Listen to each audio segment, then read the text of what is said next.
Joe Beermaster. We have a 2016 Kia Sorento. I'll show you how to take this tail light out. This one's a little difficult. It's actually easy, but it's difficult in a certain way. So what you have to do is go inside here. You'll see this access panel. You take the access panel off. You put a screwdriver in there. Take that out. And if you look in there, you're going to see those two bolts. 10 millimeter.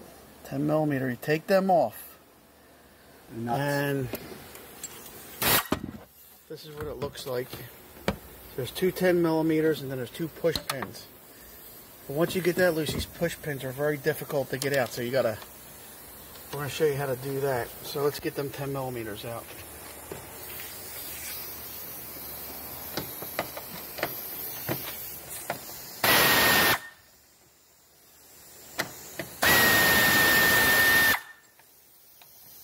So now that the two back bolts are out, some of these are tight, some are easy. You just got to keep wiggling it and hitting.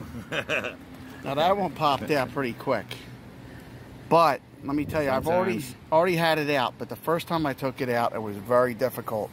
You just got to keep wiggling it and hitting it on the side, and that's how you get it out. Now if you want to change the whole assembly, just disconnect it here, right there. And then if you want to change a bulb, you just turn this. You pull the bulb out. It's like a Christmas tree. And the bulb does have little numbers on it.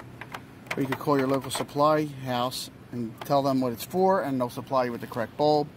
It just either twists out or just plugs in like an old-time Christmas tree light. And to put everything back together, you just reverse what we did.